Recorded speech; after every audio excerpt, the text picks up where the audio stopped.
Nintendo. It's for breakfast now. Nintendo. It's a cereal. Wow. Nintendo. Super Mario Chunks. Nintendo. In a fruit flavored crunch. Nintendo. Here's Zelda too. Nintendo. It's very good news. Nintendo. You just can't lose. Nintendo cereal system is a super part of this nutritious breakfast. Nintendo. 2 cereals in 1. Wow. All funky colors. Shapes that swing. It's impossible. Game level 15, and it is virtually. The way I was humiliated by all of you, you led me around on a leash. That was different. We thought you were inferior. This episode brought to you by Third Echelon. You shouldn't have looked.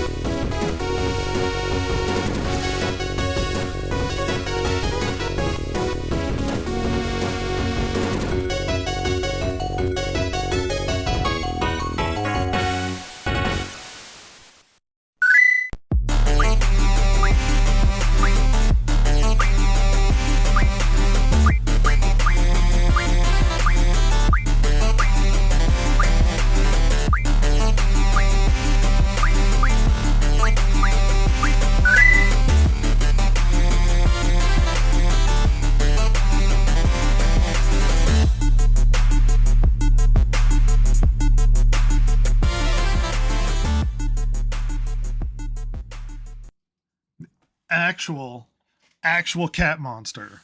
Silver Val. Yes. Real actual cat monster. Welcome everybody. I'm gonna do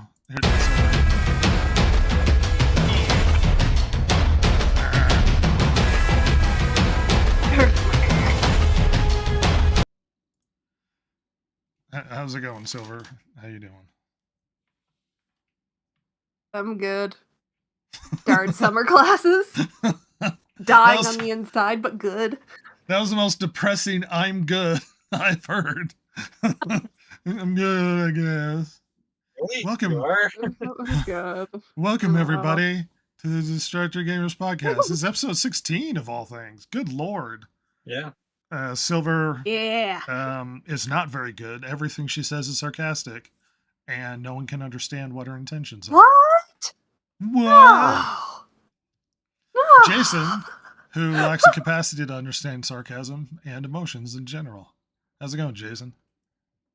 I fake it. You fake it. Well, I guess I'm still here. That's I guess that's a good thing. What can I say? Well, I this suppose week has been pretty crap. So has it? Well, much like Descartes, because you're here and you could think, you must be alive, or at least exist in some capacity. You can't prove that we exist, though, according to Descartes. So that's true. We Everything are- outside of your own experience, you cannot prove it exists. Yeah, we are all our own I certainly protagonists. do not exist. We are the protagonists of our own story. Jesse's making party Let's see. faces in the chat. I'm trying to think. So, what's been going on this week? My family and I went out to a play last night.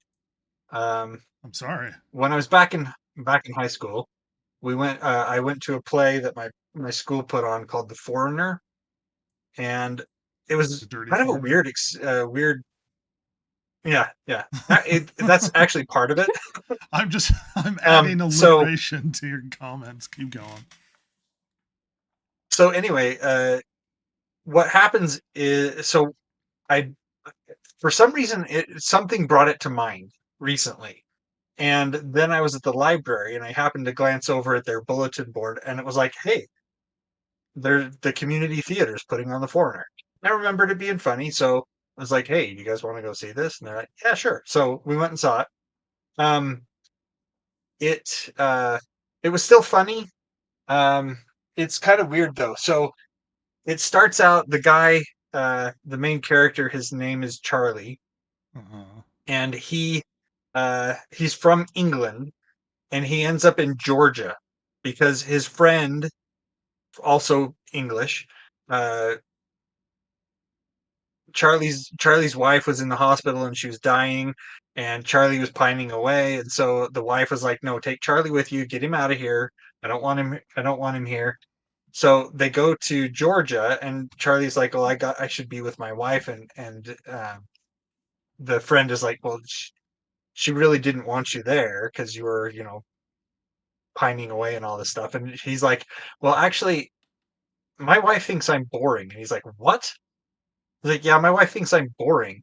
And it turns out that he caught her like uh, having affairs like 23 times. And Okay. you're sitting there going, "Wait, why are you still with this person?" So anyway, he gets there to Georgia, and he's like, he doesn't want to talk to anybody, and so his friend tells the lady whose lodge they're staying at he doesn't speak any English, and so the whole rest of the play is him pretending to learn English from this one guy there who's uh he's seen as a dimwit. Um, and just there's one dude there that's slimy that's a member of the clan. Um, Was this they don't call play it the clan. just It's the part of your reason why you had a what was bad that? week? Because the play was One bad, no or no no. Actually, the play was still funny. The guy that played Charlie did an excellent job. The crap week was mostly due to work. So oh, of course. Well, I didn't. A reverse My Fair Lady, as Toasty says. Um, yeah, I don't know. Is it a in reverse a My way, Fair Lady? in a way, Okay. it can be seen as that. No, it is not possible to learn English from Brits, Jesse. Uh, they're not human. Um, I had an interesting week this week. I got pulled over, and I wasn't doing anything. Right, I'm just driving down Main Street, and I get pulled over, and the cop comes over, and I was like, "Did I do something?" And he goes, "Yeah, your license expired." And I was like, "It is?" And so he wants my Oh. license and registration and stuff. The registration was expired. So I'm looking through the glove box for the registration, can't find an up-to-date one. And then the card I have for my insurance isn't up to date, so I'm trying to like open it up on my phone, but then I don't remember the password, so I'm like trying to send the password to my email account so I can reset the password so I can open it up to show my proof of insurance. It turns out my registration had been expired for a year. It's one of Oh. those things where you're just not aware that it's not, but like you never think about your registration until the registration card shows up and then you renew the registration, right? You never think about what year, what time it's going to expire. And it turns out, having talked to the registration people, I marked down to receive emails, which according to them is you either receive an email or you get the letter, but not both. And it very likely got lost in the email. The cop was super nice and friendly about it. And he's like, yeah, by law, I'm supposed to, like, outside of 3 months, I'm supposed to impound your car. But he's like, I don't want to do Oh that gosh. because I'm not trying to get, like, I'm not here to, like, get your money or anything. I just want everybody to be safe. And I was like, all right. And he's like, so I'm just going to give you this ticket and make sure you go get it registered. I was like, okay. So I drove right to get it registered. And with tickets, if you've ever had a ticket, it's been years since I had one. You can't go in right away because they don't have the ticket yet. They don't have the information. So it's like you have to Yeah, wait it 5 hasn't been days. transmitted from the. Yeah. Right. So I'm sitting here and I asked the guy, I was like, well, how much is the tickets going to be? And he's like, yeah, I don't know. And I was like, is it like an $80 ticket or a $400 ticket? And he's like, if I tell you how much it's going to be, then you're going to go to the court and say, well, he said it was going to be this much and it's going to have all this drama. And I thought I was going to have to appear in court. I had this date and everything that like this period of time I had to go in. So I go into, it's essentially a small town because I was pulled over driving past tiny towns in rural Utah. This small town, town hall, right? And it's a 1-story building. And I go in to talk to the lady at the thing. And just to preface this, I did turn into a life of crime. Just to preface this, I Googled how much an expired registration would cost in my state. And they said by law, it was a minimum of $1,000. And I was like, oh no. Like I have a crack in my windshield I haven't fixed yet. So if I had $1,000 floating around, I would have just used it to fix the crack. So clearly I just don't have it floating like piles laying on my bed or anything. So I was super excited to have to pay this. And I go into the small town 1-story town hall. And I walk up to the counter and I was like, so I need to take care of this. She goes, okay, well, let me go talk to the clerk. She leaves. And then she goes, do you have proof that you got registered? I was like, yeah. So I give her the proof. She walks back to the clerk. And then she goes back to me and she goes, yeah, we're just going to waive that. I do need a copy though. So give me a minute to make a copy. And I was like, great. So literally I ran without registration for a year. Didn't get my car impounded because the cop was really nice about it. Small town cop. Didn't get $1,000 ticket because they're just like, we're just going to waive that off. We don't care. And all that it cost me was registering my vehicle like I was supposed to in the first place. So, you know, sometime if this was a bigger city, they would not given a crap. So much trouble. They'd have pounded immediately and they'd have charged me $1,000. And it would have cost a stupid amount of money to get the car out of impound. So it pays sometimes to live in. Cop. Yeah, precisely so. And the guy was super nice about it. He's like, yeah, I'm supposed to impound it, but I don't want to do that. And it might just be because he was lazy, but he was super nice about it. So my life, I got away with the crime, with no punishment. Didn't learn your lesson. I didn't learn my lesson, much like I usually do. And I'm looking forward to committing more and seeing how far I can get. So we'll see how far my life of crime will go. How many things I can get away with. This is just the gateway crime. This is the gateway crime. This is what happens when you don't get punished for your crimes. Chance says you just exhausted all of your good karma for like the next decade in one shot. You're probably right. It's all downhill from now on.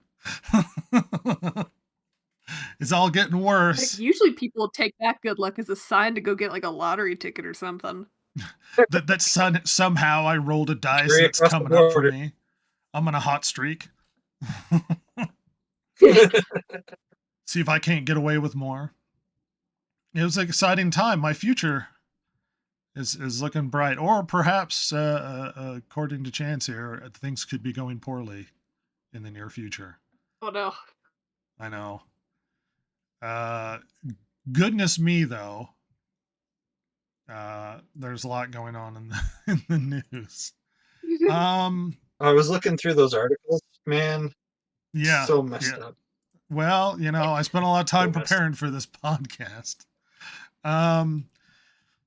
Where on earth do we start? Well, so, that's, no, don't want to do that.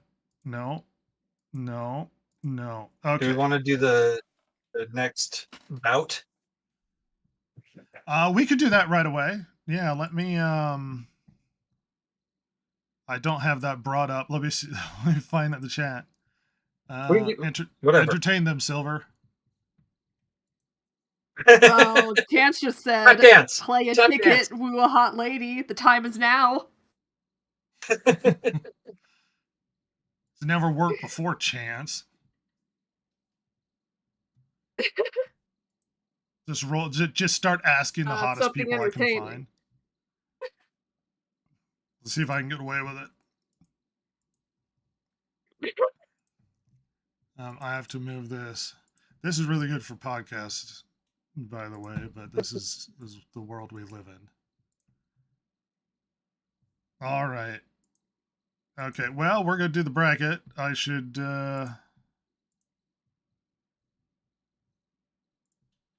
play the intro.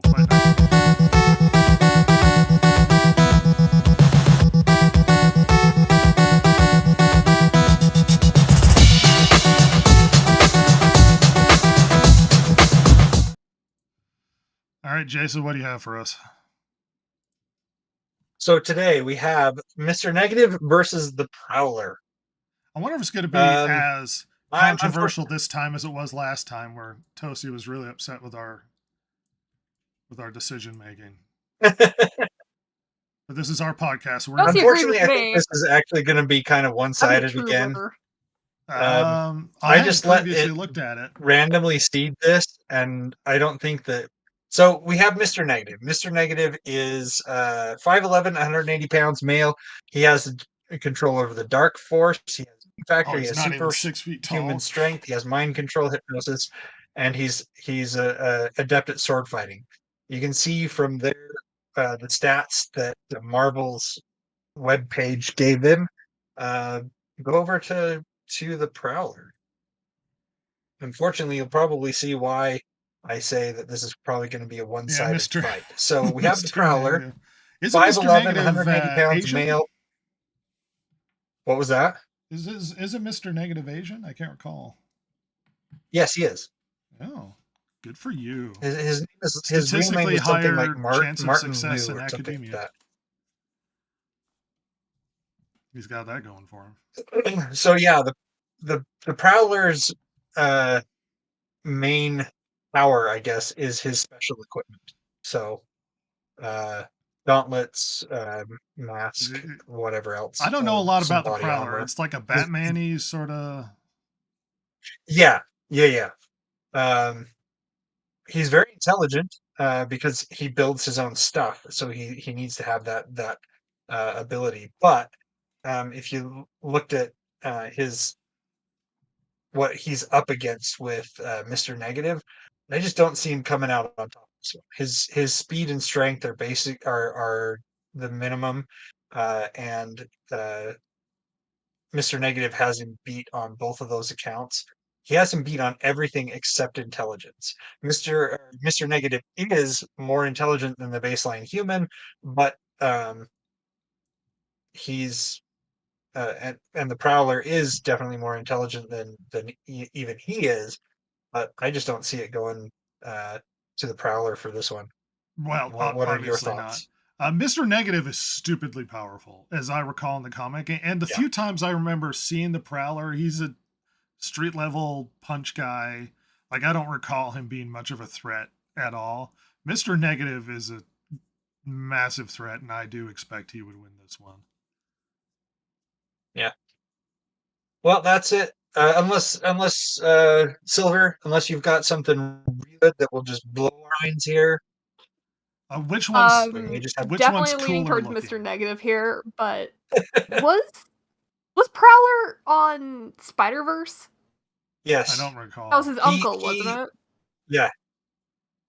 Yeah. I was like, he looks familiar. He was. Sorry, I think he still loses to Mr. Negative. All right. Well, we will move on then. We're moving on. It is Iron Fist next week versus Mysterio. Ooh. So get Iron ready Fist for that one. Anyway, not to pre-litigate this argument, Mr. Negative. Yes, that would be me, Chance. Mr. Negative.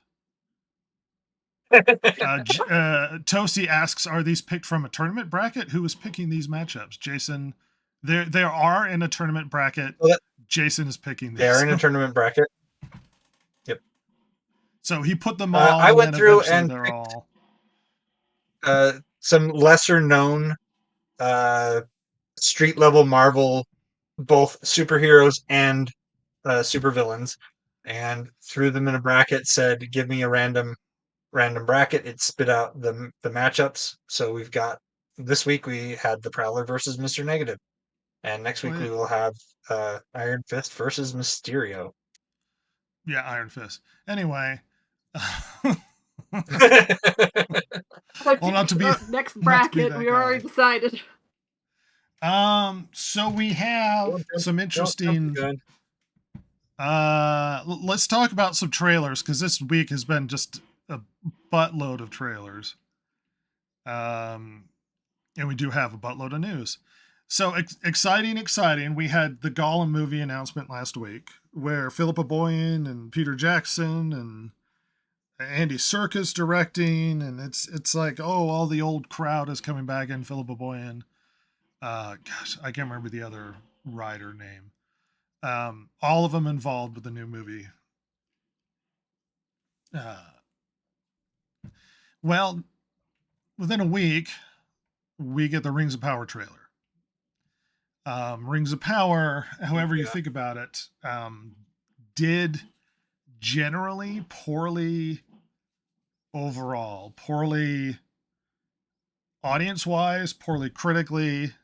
I mean, ignore the sycophants on YouTube and social media and stuff. It generally did poorly. I think it was 63% of people who started Rings of Power didn't make it to the final episode. People just dropped off. It wasn't well received, whether you like it. As opposed to Fallout, which was well received. But yeah, they spent an absurd amount of money on this show, something like $500 million for the licensing. With about $250 for the first season.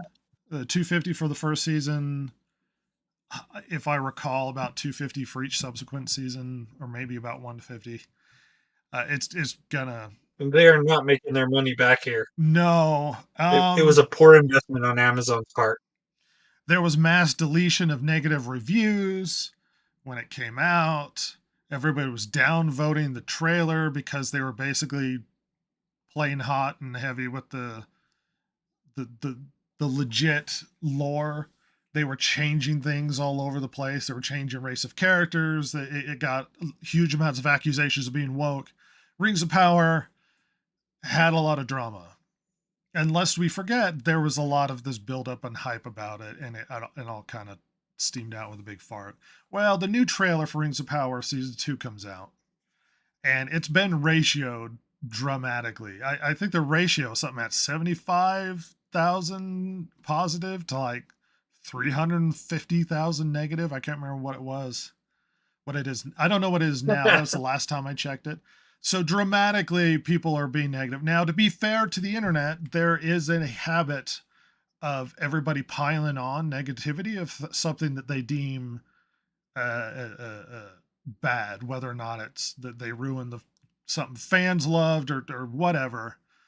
So it's not unexpected. There's a lot of negativity coming after the Rings of Power trailer. Do we really care to watch the trailer? Does it matter? I don't think it's going to mean anything. Nah. So I mean, if there was something specific that you wanted to highlight. No, well, there's some sort of. I could bring it up here. There's some. I'm gonna mute it because who knows what drama. It looks. The trailer is okay. I'm not super psyched about it. A lot of the hilarity is people laughing about the wig. Apparently,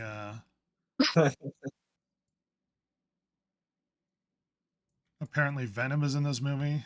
Excuse my live editing. I should probably devise a better way of doing this. But I'm not gonna, because that's not that type of podcast we are.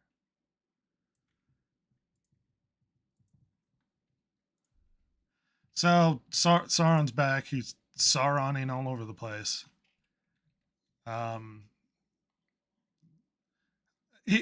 Here's the big problem. Now, none of us have watched it, though I've listened to practically every review of season 1. So I'm forcing the podcast to watch every episode. building up to season 2 so that we can react. You'll actually get us reacting to season 1 once a week, at least one episode a week, until season 2 comes So out, I and then we'll just watch looked. season 2. I just looked to see if I could figure out the likes versus dislikes on the Rings of Power official trailer. Is only get on YouTube. It's only giving me how many likes. It's 86,000. Jason, that's because they changed I'm it so you sure. can't see the. You have to get a plug-in to be able to see the dislikes, and the dislikes are at 463,000. So. Yeah, I was gonna say I'm pretty sure the dislikes are way higher. Basically, the universal joke is that because Sauron could change his appearance, this is Elf Sauron, and he could change his hair. That there's a lot of jokes about how Sauron changed his wig and suddenly you can't tell who it is, sort of thing. There are a lot of jokes about wigs in the comments. Sauron puts on a wig. Yeah, man. I was one wig to rule them all. Yeah, one wig to rule them all, one wig to hide them, one wig to fool them all, and now they cannot find him. Perhaps the bravest thing that Prime Video possibly could have done is not locked the comments, I think, because they're still here, which is something they super should have done, but they didn't do. There was a lot of build up. I think they should leave the comments alone. Well, it's just going to go badly for them if they don't. No, if you block it, you don't see the negativity. I mean, there's reasons to do it, I guess, if the negativity is so bad. Because we all know that if we plug our ears and go la la la la la la la la loud enough, weirdly enough, Sauron is the only person that looks like an actual elf described in the books, as opposed to everybody else doesn't look like elves described in the books. Strangely enough. There was a lot of talk on the build up to Rings of Power about how diversity is such a big deal. Diversity is important. It's the first woman dwarf, which isn't true. It's the first black woman dwarf, which I guess is true. The first black elf, which, okay. Despite the fact that it doesn't make sense in the lore. Like, black people do exist in Middle Earth. Dwarves is more confusing because they live underground, so they're not exposed to the sun so much. You wouldn't get a lot of dark-skinned dwarves, but alrighty. We'll not get into that. There's plenty of time when we watch the show. All of that conversation about diversity being such a big deal, but building up to season 1, they're not doing it for season 2. No one's talking about how diversity is super important, how big a deal it is. They're just showing the trailer. Now, hilariously enough, an hour after the Rings of Power trailer came out, the trailer for House of the Dragon came out. Almost like they were waiting in the wings, ready to push the button, excited to you know what I mean? Like, that's really suspicious to immediately release the trailer for House of the Dragon from Game of Thrones within an hour of the Rings of Power trailer coming out. Almost like they had planned. Good timing. Yeah, and the House of the Dragon is critically and universally loved. People really like House of the Dragon. There's very much positive response to it. It got a lot more viewers than Rings of Power did as well. If you look at the numbers for streaming, Rings of Power did slightly better than House of the Dragon, but that also doesn't count the 10 million people that viewed it on cable when they watched HBO. So House of the Dragon did like way because it was numbers. only streaming. It was only streaming. The Rings of Power was only streaming. Well, and part of the problem with streaming shows is the point, unlike making a movie where you get so much money for tickets and that sort of thing, when you make a show that's streaming, the show, how do I describe this? The benefit to your bottom line is made up in subscribers. And so in order to calculate right. whether or not the show is of benefit to your streaming service, you have to be able to figure out whether or not it brings in new subscribers. Right. Because there's no direct, posting Rings of Power to how much money you get from it. I don't Right. think their subscriber count went up much at all with reaction to Rings of doubt Power. it. But I digress. Rings of Power is coming out, and we get House of the Dragon, and everyone's psyched about House of the Dragon. There was also a Dune trailer that came out. Yeah. I watched all the trailers, and I gotta say that I don't care about House of the Dragon. I'm one of those guys that's just like I don't like Game of Thrones. I tried to read. I don't like Game of Thrones, but I So recognize it's popular. somebody recommended that I read the books a long, long time ago, and I tried to read the first one in the series and abandoned it. I was not interested in it at all. And so when Game of Thrones actually came out as a series, I'm just like, whatever, I don't care. And now House of the Dragon, I still don't care, because it's just like it does look better than the Rings of Power, but that could be that I'm coloring that perception because of how bad the original Rings of Power season was received, and just the garbage that we've gotten from the Rings of Power season 1. It could be that. I mean, to be fair, the trailer does make it. The trailer does try to hype everything up and make it look exciting, like you want to watch it. But it's just like you're basically, what's the expression? You can't turn a pig's ear into a silk purse. You know what I mean? I've never heard that trailer. At the end of the day, yeah, maybe it looks. I mean, no, I get what you're getting. Anyway, at. No one trusts them. They've already done a bad job. They've already ruined something that's beloved by people. No, I get it.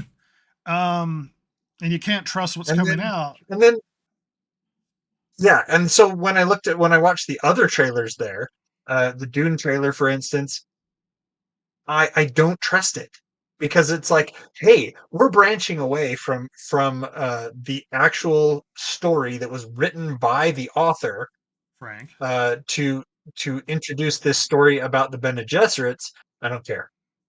Well, and here's the thing. I did not read the Dune books to find out about the Bene Gesserit. I just don't care. And so this to me is just one of those things where it's like it's going to tank. Well, it might. I don't know. I'm more interested in the Dune one than the others. I'm not a fan of Game of Thrones, and anybody who's going to sit here and go, well, you got to give it a chance. I watched 4 seasons, and not full 4 seasons. I watched the first 3, and partway into the 4th, I sat there and went, you know what? I don't actually like this show, and I stopped watching. Fair enough, then. Then at some point, it just clicked, and I was like, I don't like it. I don't like anything that's happening. I think it's poorly written. I think it's bad. And I just stopped watching partway into season 4. And apparently season 1 through 4 are the good ones. So if it gets worse after that, then I left at the right time. Well, you left at the right time.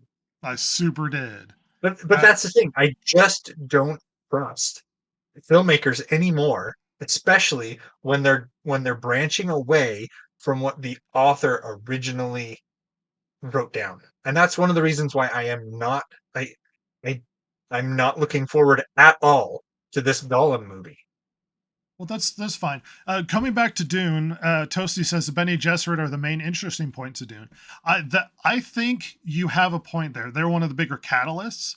And to be fair to the show, it takes place like not too long after the Butlerian Jihad. So when they purged AI and computers from basically the universe, which was part of the big reason why the spice and stuff on Dune became such a big deal, because they had to have something to replace normal human capacity. I don't think the Bene Gesserit aren't interesting. I think they're interesting enough, the scheming and whatnot. Yeah, but I kind of want that's not the reason I watched this. or read the book. Well, because the book is thematically about a protagonist who's sort of destined to do something, but ends up tearing the universe apart in the process. The Bene Gesserit story is an ancillary side thing, and this is more reference to Brian Herbert's stuff instead of Frank Herbert's stuff, because Brian Herbert wrote a bunch of extra information about stuff around the Dune books, the original 6 by Frank. Brian wrote a bunch more. Yeah. And to be fair, they're okay. Show. They're not great. Well, they're not as good as Frank's stuff. Brian does his best, but they're not as good. I'm fine with that. I've read all of them. I've got all the books. I'm okay. I'm mildly interested in the Dune show, mildly, but we'll have to see how it goes. It would be weird to call it Dune and then have no Dune in it, because it doesn't seem like Dune is in the trailer. Well, the thing is that Dune might be in it, but it's not going to be central to it, because if it's relatively close to the Butlerian Jihad, they would have figured out the spice around the time of the Butlerian Jihad, at least according to the books. And so Arrakis would have been discovered. They would have started the spice mining operations and stuff. And so they already would have been using spice. But since this is Bene Gesserit and this is not Dune, it's going to take place mainly, I think, in other places. No, I get it. You have preconceived notions about what Dune should be, and this doesn't play into that, but it's fine. Toasty has some comments. The Bene Gesserit are the main interesting points. We read that, but the protagonist was created by the Bene Gesserit. True. Yes. Well, true, but he broke away. Hold on. Yes, kind of. The problem with seeing the future is it's imprecise in the Dune universe.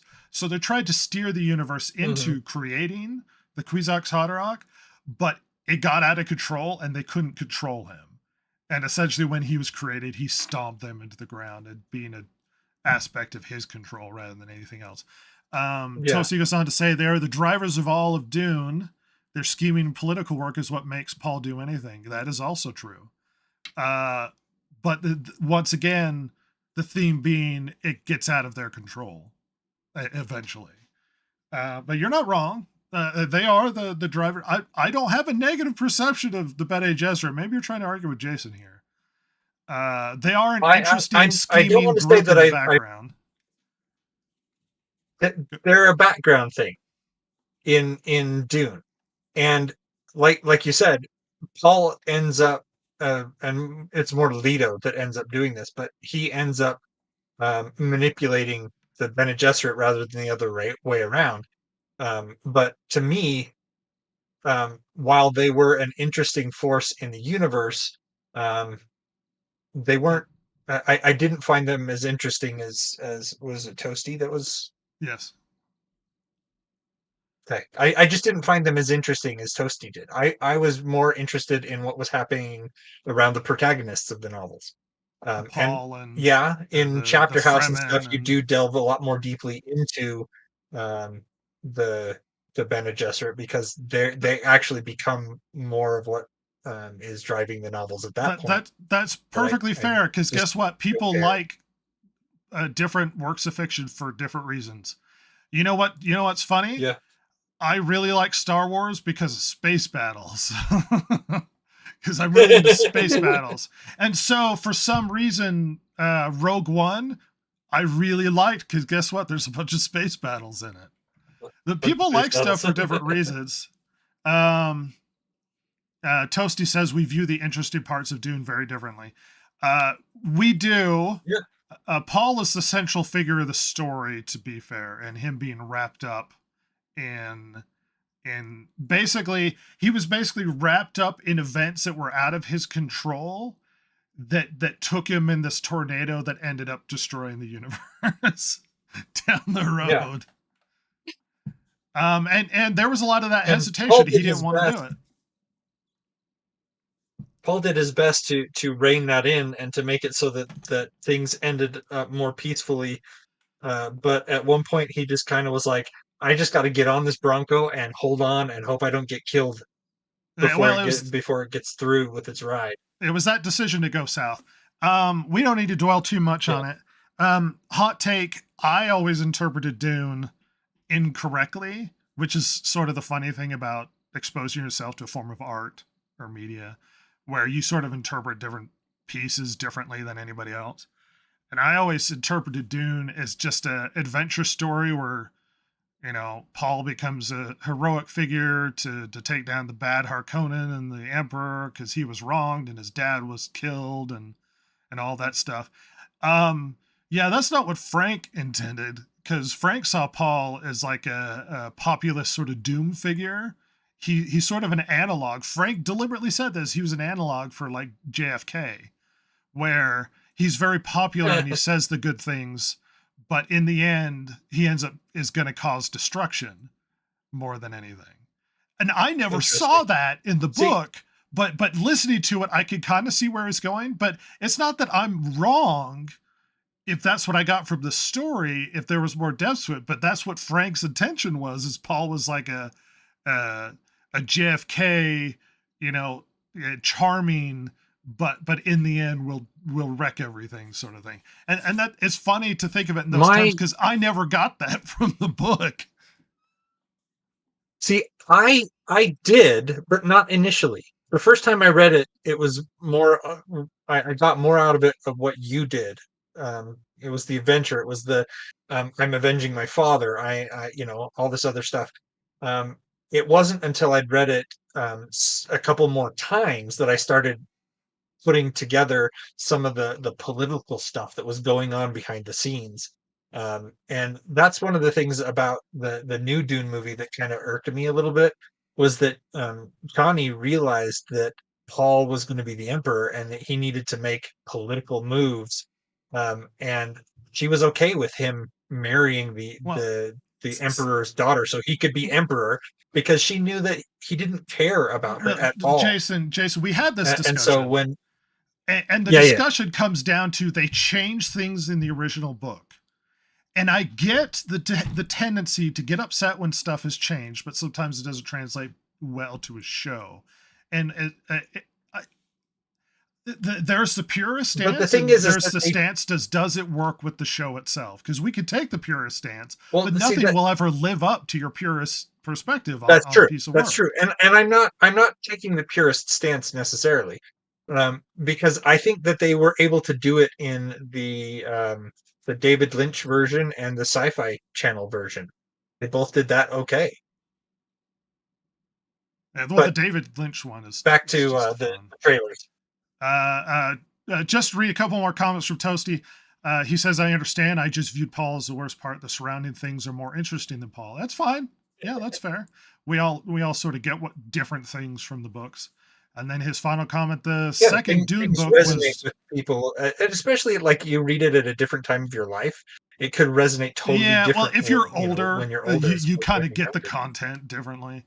The final comment from Toasty: the second Dune book was written because so many people misinterpreted the first book. I haven't heard that, but I can believe it, because I don't know about misinterpreted, didn't get his message correctly. And I don't know if you're going to blame that on me or the writer, because if the writer's intent was to make it come across like Paul is built as sort of the cliche heroic figure, but in the end is bad, then maybe he didn't portray it well enough for it to at least get through my head. But I think a lot of people interpreted it that way, which makes sense why the second one is like, oh, and then Doom hits the world, and he like Paul ends up like exiling himself and crap. Toasty says, "I will blame it on you." Good, I'll blame you too. Screw you, Toasty. We'll move on. Trailer stuff. Silver, you're a girl, and because you're a girl, you're obsessed with Wicked. Because women are obsessed with Wicked. Do you like I saw Wicked? that trailer once, long time ago, and I do not have a good view of this. I don't know what it is about white women, but they love Wicked. The play, they just love it. And there's some good songs in it. I don't understand. I don't know how true this is to the so-called Wizard of Oz lore. I'm going to be honest. I don't know anything beyond. Pretty sure it's not in any way, shape, or form true. Okay. So just as I'm going to go through the general plot I got from the trailer really quick. The Wicked Witch of the West is going to Hogwarts with all the other witches like Glenda, and she gets picked on because of racism, but this one is green racism, but ironically they picked a black woman to play the green Wicked Witch. Well, you can't pick any other person. Well, it's a little You on the just can't. nose. I'm just gonna say it's a little Yeah. on the nose.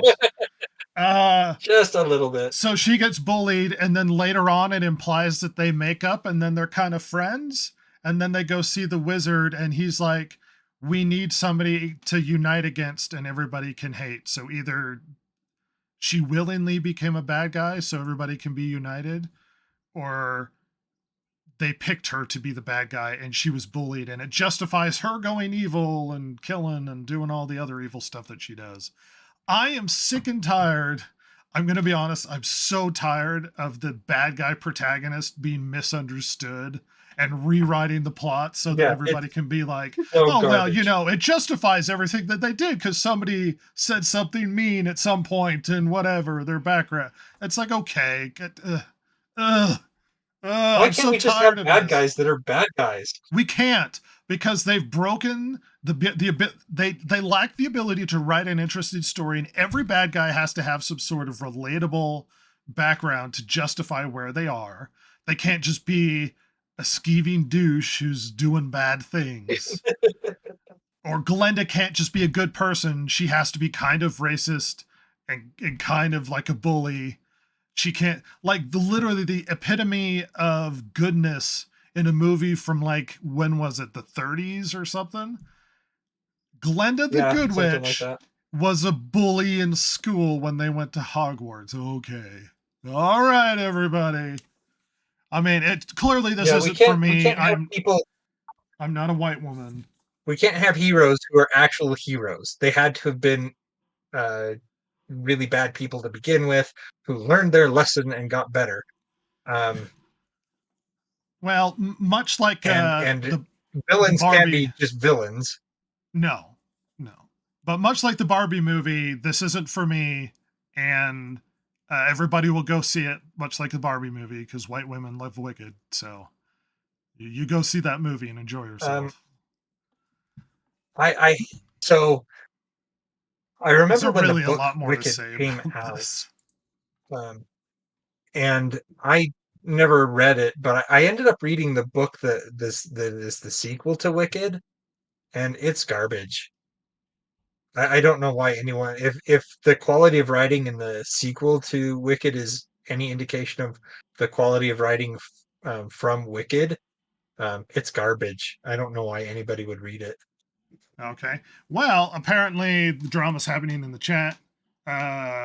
Jesse says, I am the Wicked master. Well, because you're a cliche white woman who has to love Wicked. And then she goes on to say, Wicked is based on a book. Okay. Good. Yeah, I knew that. Dear old Shiz. And she is only green because her dad drank when she was conceived. I wasn't aware that that's a thing. Okay. She knows the lore, once again, because she's a white woman. Have you ever listened to Wicked? No, I'm not a white woman. WTF, Rhett? Yeah, what the heck?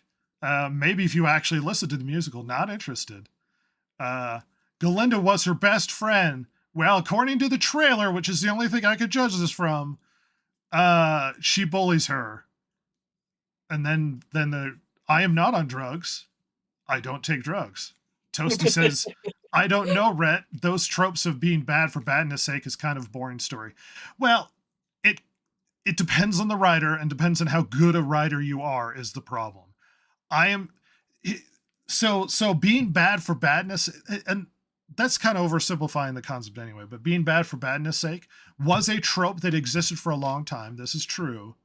Now, the trope is misunderstood villain, which is now becoming boring because that's the new trope of these just a misunderstood bad guy. And can't we just write something interesting? They don't have to just be bad for badness sake, but they could be, villains can have motivation that is evil and self-interested and not just be because, you know, they're skeeving and rubbing their hands together. You know what I mean? Like if you do everybody is relative, then Mr. Adolphus Hilter is just misunderstood. Maybe he was bullied by some guy in a tiny hat. We don't know. He's a misunderstood villain. Or he has really awful perspectives on the world and had motives that weren't good. And he could be a complex character. Villains could be complex characters. I'm just sick of the misunderstood villain, is where I'm getting from. But I appreciate the comment pushing back on that. Jessie goes on in her psychotic rage. Why are you attacking me? Because you're white. Is it not my fault you have toilet takes, Rhett? All of my takes are on the toilet, woman. She goes on to say, why are you judging it based upon the trailer and not the musical? Because that's all I have to judge it on. Because the trailer came out. What do you want from me? To be an expert on the do I have to read the books and go watch the play and then dwell on it multiple times to then reflect on, I really didn't like that? Is that what you require from me? Rhett, to have a more nuanced perspective on it actually gets worse. Okay. So I was watching a different, I was watching I think it's What Culture. I was watching a video from What Culture that they put out. It was about the movies that they believe are going to tank. And they believe Wicked is going to tank. And one of the reasons that they believe it's going to, well, there are a couple reasons for it. Two of the reasons are, one, it's a musical. Musicals haven't been doing very well right now. And second, it's not really that closely sticking to the plot of the musical it's based on. The musical apparently clocks in at 150 minutes. They're splitting Wicked into 2 movies. Yeah, they're adding content. Yeah. So even if you had read the books and watched the musical, this still wouldn't necessarily be a good idea to base your opinion on that of the movie on that stuff, because what we're getting is not what has gone before. We're getting something completely different that they're adding up to. Okay. They should be able to cover Wicked in 1 movie. You would hope so, but we're getting 2 movies based upon like 2 paragraphs in The Lord of the Rings with Gollum. So yeah. What do you want? At least there's more content to draw from. As Jessie continues to rage, you have an awesome perspective on the world, right? I do. Thank you. No one mourns for Wicked. That? No one cries they won't return. You have an awful perspective on the world. Okay. Toasty, who has more coherent things to say. Right, so now we need a misunderstood villain, but they are misunderstood because they are really just evil, but everyone thinks they have complex emotions. That's an interesting take. That would be an interesting story. That would be so interesting. You get to the final showdown between the hero and the villain, and there's more going on. Like, it's like, no, I'm just bad. I understand you. And he's like, no, you don't. I just want to do this because I'm bad. Yeah, that would be amazing. That is better. What are you trying?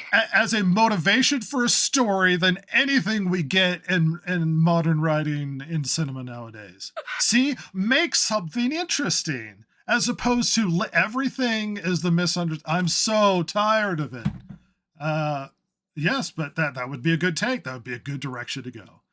Jessie, don't comment. Yes, you do. Yes. She's literally commented to stuff I said a while ago, so it's hilarious.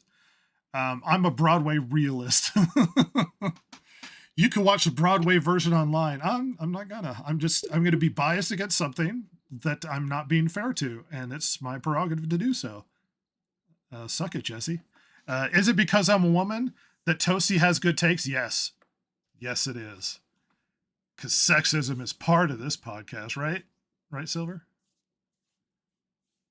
Jessie, we're going to take a stand. No, you're not. Misogynist. You're fired, woman.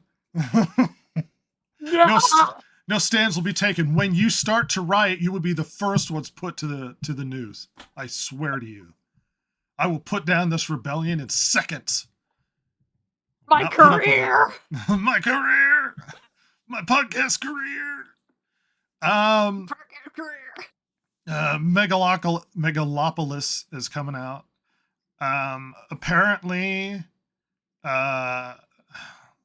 he's been working on it for a while. What is this? What is it supposed to be? Well, it's a remake of the original that came out forever ago. Oh, really? Yeah. Huh. It's an interesting art house movie. I barely remember the original, and it's an old movie. We're talking 20s, 30s? I don't remember. I'm not going to comment too much because I don't know a lot about the original story. It looks interesting. It looks... Adam Driver's in it. Adam Driver's a really good actor. Francis Ford Coppola is directing. He's a really good director. Shia LaBeouf is in it. As much as he's a psychopath, he's a good actor. It looks like an interesting film. It looks interesting. I'm not super hyped about it, but, I might go see it. Ross was super hyped on it. And Ross is supposed to be late, by the way, if you're wondering where he is. So I may end up being dragged in to watch it with Ross. Who knows? But it looks interesting. Like, I don't know what more to say about it because I don't have a lot of background. Interesting. So when I was watching the trailer, I got the feeling that part of it was, what if the Roman Empire hadn't lapsed? And sort of decadence. I was just reading the premise from the Wikipedia page, and it says an accident destroys a decaying metropolis called New Rome. Yeah. Caesar Catalina, an idealist architect with power to control time, aims to rebuild it as a sustainable utopia, while his opposition, corrupt Mayor Franklin Cicero, remains committed to a regressive status quo. Torn between them is Franklin's socialite daughter, Julia, who, tired of the influence she inherited, searches for her life's meaning. That's yeah. Anyway, that is interesting. It seems to be that this is like very Roman, but way pushed into the future. I'm intrigued. That's all I could say. Let's see. Toasty says, ooh, Francis Ford Coppola is directing. So is it going to be as boring as Godfather? Well, so here's the thing. That is a hot take for most of the internet, especially men. Most men will respond negatively because they apparently all have to love Godfather. I really like Godfather. I like the first two. I dislike the third one. I don't think it's terrible, but it's not as good. Are they boring? Yeah, they're long, they're winded. I enjoy them. But if you didn't like Godfather, then you didn't like Godfather. It's not for you. Apparently Jesse's the one standing up for Godfather, saying the Godfather is a boring toasty. You just only like bad action mokies. It's a mokie. Because she clearly did say movie. She said mokie. So I don't know where she was going. Moosies. Well, Smokies. Jesse, get your act together. Godfather's not for Toasty. So if Francis Ford Coppola is directing Megalopolis, this movie's not for you. Hey everybody, news dump. The Distracted Gamer Podcast's big steaming pile of news dump. I like the Chant said that he cringes every time he listens to that because he made it for us. I was just thinking about that when that played. He made it for us, and I'm psyched about it. Hey everybody, get hyped for live editing so that everything fits in the screen. Yay! Yay! Professional podcast. All right, we have an article. I can't speak right now. From That Park Place, apparently Philippa Boyens, who the Oscar-winning writer involved with The Lord of the Rings, did amazing work on the films, says she did watch The Rings of Power. I found this funny and related to Rings of Power content. She says there's room enough for lots of people to exist within that space. We've never wanted to be the gatekeepers of Middle Earth. Sometimes other people put you in that position, but we don't really feel that. Honestly, I haven't seen any of the series.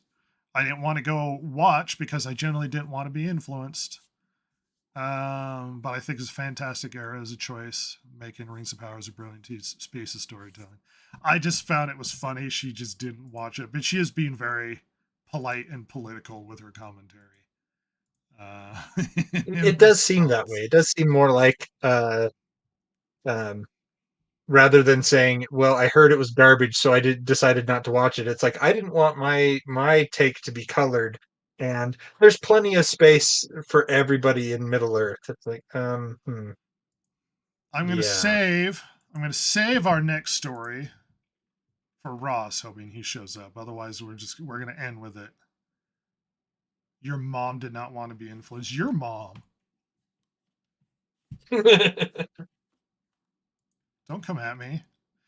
Another article for the park, that park place, Disney World and Disneyland are apparently so expensive, average Americans struggle to afford it. I read a couple years ago that most families that go to Disneyland collect something like $20,000 in debt just to go on the trip. Yikes, that sucks. On top of whatever money they're spending. It's becoming less and less of an affordable thing. That's insane. Yeah. Under Chapek, apparently they kept raising ticket prices until the point where it's like they're always going to fill the park, so they could just keep raising ticket prices, knowing that people would still pay it. And then it's like you have to take a trip out there and flip a Disney. If you have to go in debt to go to Disneyland, don't go. Then go somewhere closer. Yeah, That's why I've never been. Yeah, well, because you're poor. Expensive. Yes, and poor. The average American should just work harder. I don't think that's necessarily the point statistically. I think Americans are considered to be very hardworking. It's just inflation and a lot of other issues with the job market, which we don't need to get into here. Unless we want to take the cynical route, just work harder, Jason. You chode. Get your act together. Talking about movie stars, this is an interesting article I would encourage everybody, Silver, to reflect on. Article from Variety, why are movies with big stars struggling to score U.S. distribution deals? Those are not interesting. Well, let's read on a little bit. Fresh from his conquering of award season, Cillian Murphy is the current leading man du jour. Strange then that his follow-up to Oppenheimer still hasn't secured a U.S. release. Small things like these, based upon the novella by Claire Keegan, opened the Berlin Film Festival, scored solid reviews, blah, blah, blah. So the article's more or less reflecting on the fact that star power isn't enough to push distribution deals. There could be a myriad of reasons for this. My opinion is stars don't mean anything anymore. We used to have something like Celebrity, where it meant something. If Tom Hanks came out with a movie, I had to see the new Tom Hanks movie. I had to see the new Tom Cruise or anybody else related to Tom with the Tom name. I don't think Celebrity pushes Hollywood anymore. I don't. I would say that I there's think people are burned out on it. two factors. Okay. One factor is that we just aren't as enamored of celebrities as we used to be. And the second one is these movies that they're not getting released in the United States. Yeah. Because of social media, we actually have access to we know too much about access. celebrities, so they're not seen as special. And now that we know their terrible opinions, there's no motivation to follow them specifically in their work because they're like, oh, well, that guy's a douche because he has said X this and Y that. I think celebrity has been killed by social media overexposure. Yeah, definitely. I think that the other reason that that these movies are struggling to make inroads is because they happen to be art house pieces that are more passion projects for the celebrities than they are entertaining for the consumer. And because of that, we just don't want to see them. And the companies I don't know about that. Art house that movies they're do get trying to attention. secure. What was that? I don't know about that. Art house movies do get attention. I know for Well, a fact no, I'm you not have a saying that they. bias about art house movies. I'm not saying that they don't. What I'm saying is that because they're art house movies, the studios that would be the distribution companies that would distribute them are afraid that they won't make money off of them because they're art house, they're indie, they're not mainstream, Well, they're not they also tend to seen to be be cheaper. a blockbuster movie that they're going to make a lot of money off of. And so they see it as, if we invest in this and we put it out, we'll just lose money. And They're so they cheaper to don't want to make. do it. You don't have to have $100 million budget. They're cheaper. I don't think it's so much that. If anything, Maybe. the film industry is dying. Theaters are dying. Stuff isn't coming. That could be a big factor. True. I mean, they could have done a limited release or just shove it onto streaming. Yeah. And Variety seems to be mourning the fact that it's not getting released solely based upon the star power. And I don't think star power is a motivating factor in Hollywood anymore. I don't think star power is enough to get a movie into theaters and get distribution. It has to be better than that. It has to be good enough. Now, it has to sell more. Now, I'm not going to see a movie just because Cillian Murphy is in it. Right. But if star power was enough, then these companies would bank on, they would basically bet on the star. They would say the star is strong enough. We can release this movie, even though we don't think that this is maybe that powerful, that strong of an offering as far as the movie goes. And so they would bank on the star to be able to bring people into the movie, because of what I see as a combination of the stars just aren't the draw that they used to be, and this is not seen as a winning movie. It's seen as as probably more of a liability, more of a risk. They're not going to bank on making money off of it. I So don't think they're risks. why would They're they cheap invest in it? films, Jason. You can make 40 of these art house movies and not even touch the budget of one Marvel film. You're true. You're right. I don't think they're financial risks. You're I right, think but- they're playthings but- that they get funding for and that shove out because it's already made too. They just can't get distribution because they don't think it'll get anything in the theaters.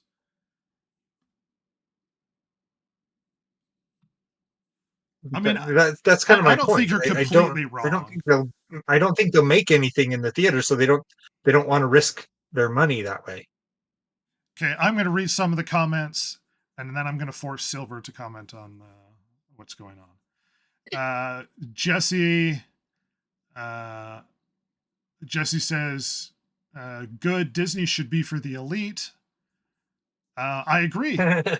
Only fancy people with top hats and canes should be allowed to go to Disneyland. And then those top hats and canes will go flying out of the rides and hit children. Toasty goes on to say, average Americans should just work. Yeah, we got that. Let's see. Jesse says, our queen Kim Kardashian says we need to work harder. Well, she is my moral compass. Toasty says, hardworking, so maybe just inefficient. And that might be the case. It's a lot more complex than what's going on with America and the job market.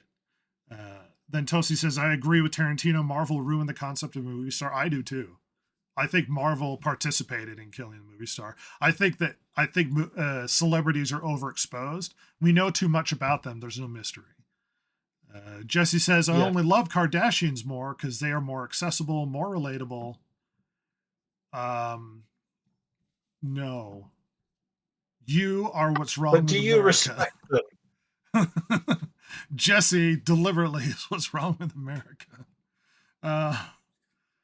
Then she says, I'll watch any movie with Clark Gable in it. Hot take. My name is actually because of Gone with the Wind. My mother named me after Clark Gable's character in Gone with the Wind. It's not just a name. I was deliberately named after Clark Gable in Gone with the Wind. And then Toasty says, stars are no longer relevant. Marvel made IP more important. That's absolutely true. IP has become sort of the central figure of film. Jesse says I was being sarcastic. OMG. I don't recognize sarcasm. I take everything literal. Silver, what do you have to say about this article? I'll be honest, I lost connection there for a bit. I apologize. Oh my gosh. I'm trying to get caught back up. All right. You know what? Never mind. No one wanted you anyway. You're just here for diversity's sake. You're our diversity hire. Toasty says, don't need to respect a celebrity. Please. Don't need to respect a celebrity to care what they do at Jason.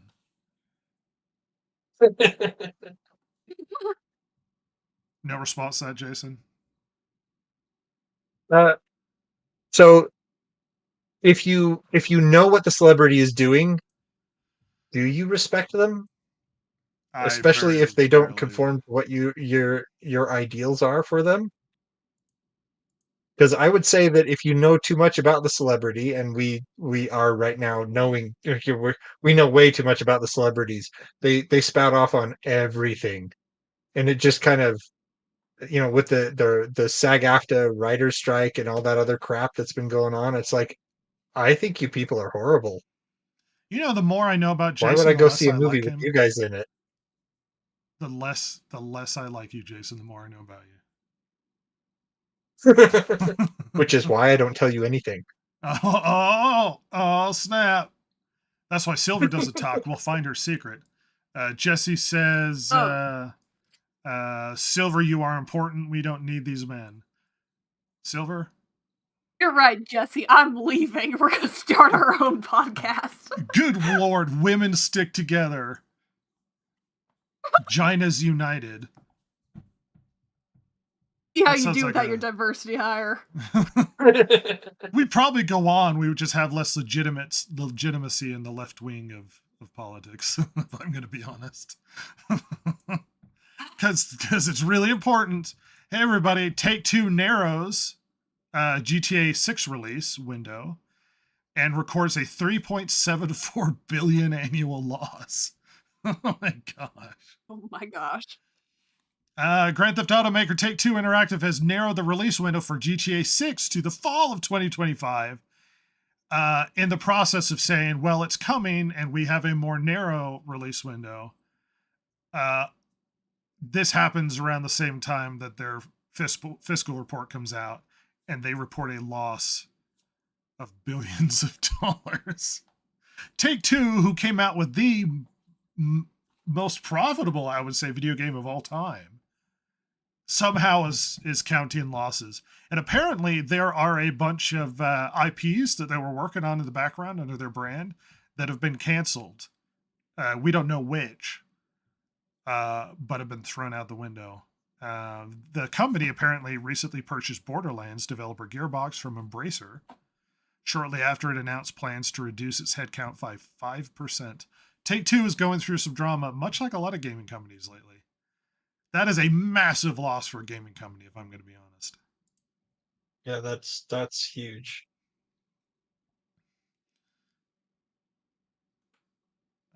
Jesse says, how is it a loss when it hasn't been released? It's not a loss from the game. It's the company overall are reporting losses for the quarter. When GTA 5 is just absurd amounts of money with all the DLC and the microtransactions and they took in billions and billions from GTA 5. So it's a shock that Take-Two apparently can't manage their finances very well and keep the company going without massive losses this quarter. But what can you say? Hey, everybody, let's weigh into the political woke drama that is Doctor Who. Yay, Jason's favorite topic. I haven't liked Doctor Who since Peter Capaldi left. Okay. And even then it was kind of So Doctor Who became a woman and then became a black gay man. And it's slowly been bleeding numbers, which is shocking whether or not you are a bigot or a racist because the show was, for decades and decades, a fussy white British man. And so it was taken as a deliberate woke effort to force diversity, like changing Doctor Who to a woman or this gay black man, and I'm saying gay deliberately, is done on purpose. We know why you're doing it. It's not because you have this good story in your head. Regardless of what your intentions are or whether or not you like it or not. I'm sure people do. Apparently, the viewership was terrible. The thing is that... Go ahead, Jason. According to the articles, there are people who do like the new direction that the Doctor Who has been going. There's always going to be somebody out there that likes it. Well, right, but the problem is in seeking out this minority audience, they basically lost the moneymaker that they used to have, and they don't understand why people are upset. They're like, we're doing this because of diversity, and we're like, well, what happened to writing good stories and actually delivering entertainment? People that live in that world live in a bubble. And they turn to their friends and they say, well, we're all really in diversity and we all really want to have a gay message and that's fine, but they live in a bubble where they think everybody thinks like that. And so when they lose a massive part of their audience, they sit there and go, we don't understand. So believe it or not, this is pronounced Shooty and Shooty Gatwa. Yeah. When a lot of negativity came out, whatever your opinion is of the show, a lot of negativity came out. He was basically said, don't watch, turn off the TV, touch grass. We don't want you anyway. Those sort of comments from a lot of these actors, which is fine. A large part of the fan base said, see you later. See you later. And their numbers tanked. They did tank. It reporting near record losses or record lows, if you will. Yeah. It's like, don't tell the fans, dude. Don't tell the fans to touch grass. Don't tell the fans to turn the TV off. They'll take you up on that. They will, and they did. They super did. Yeah, just pushing them away at that point. Jesse adding some things. I think it expands more on his character that he is gay. He wasn't gay before. Well, it implied with the Christmas special that the previous Doctor that came back that he might have been gay. Like I never considered. I'm not a Doctor Who fan, so I don't care. But I never considered Doctor to have strictly a sexuality either. Yeah, that was never really part of his character. He's like an asexual. It's not alien. Like he was. Yeah, it's not like he was James Bond, where he walks into a room and immediately starts seducing the women in the room. It's like he walks into the room and is immediately trying to figure out what's gone wrong, what needs to be fixed, blah blah blah blah blah. So there really wasn't that aspect to him. There were, and the thing is that when they implied that David Tennant's character, his Doctor character, was gay, they're actually rewriting a thing that happened earlier where basically he was split and part of him remained in a parallel universe with Rose to marry her because they were attracted to each other. Okay. So once again, I'm just talking about the drama with Doctor Who. I don't give a fart about Doctor Who. Responding to Toasty, and it's interesting that if... Go ahead, Jason. Go for it. Well, Toasty goes on to just make your comment, dude. If originally Doctor Who was directed by a woman, that's awesome. That's fine. I don't have a problem with that. Yeah, I don't care. Good. She did a good job. But why does it matter that the Doctor is white and straight? The reason that it matters is mostly because there was no reason to change it, and that's kind of what he was originally intended to be. The thing is he, in the first season of Doctor Who, the Doctor was traveling with his granddaughter. So he had children. So he was conceived. The character was conceived as white and straight. There isn't a reason to change it. There isn't a reason to. Let me clarify. You haven't given me a compelling reason. let me clarify this in Go for the simplest way possible. If you're going to use an established IP, then you have to be measured by that IP. Those are the rules. So if you make a Lord of the Rings show, by that standard, you are measured by previous Lord of the Rings movies and the original work. So when you change things and people notice, and then you get annoyed that people notice, that's your fault, not mine. You're the one changing it, not me. If you're going to use an established IP to ride on the credit that the previous established IP built, and then start changing things for your own political purposes, because this isn't deliberate for story reasons, you're being political. And if you're going to change things to be political and then get upset when people notice, that's your fault. Because the rules are that if there's an established IP and you're using it, you are measured by that measuring tape. So don't complain to me when everybody goes, why are you deliberately making the Doctor sexuality different and his race different and stuff? Believe it or not, I don't care about Doctor Who. And if here's a good way to change Doctor Who that would have worked. Richard Ayoade would have been a perfect Doctor Who. He's half black, half white. I don't care about his racial makeup, but he has the temperament to be Doctor Who. He has that fussy Britishness. What's quintessentially Doctor Who, as far as I'm concerned, is Britishness. It is his fussy, awkward, middle-aged, white British guy who's going out on adventures and solving problems through his intellect and creative endeavors, or whatever it is that people love about the thing. And now it's become a musical to express whatever the political perspective happens to be of Shudigatwa or the writers or whoever's involved. And if you want to make that show, then you're more than welcome to. But people aren't required to show up and participate because you're now changing what was previously established as this is what Doctor Who is. And now that you change it, everybody's going to leave. And then you're getting annoyed that people are leaving because you change it. Well, that's your fault. That's not mine. I'm not required to stick around because you just put Doctor Who on it, even though it has nothing in common with who Doctor Who is. David Ayoade would have been perfect from IT Crowd. He would have been the perfect Doctor Who. It's not because of his race necessarily. He exemplifies being British. But just to tell you how awkwardly weird and political Doctor Who has gotten, under the last gal who was the Doctor, she had a story where she helped give advice to Rosa Parks on the bus. So she white woman-splained to Rosa Parks how to be an activist on the bus. And she deliberately gave Martin Luther King the dream that was the speech that he gave in front of the Lincoln Memorial. She actually gave him the dream speech.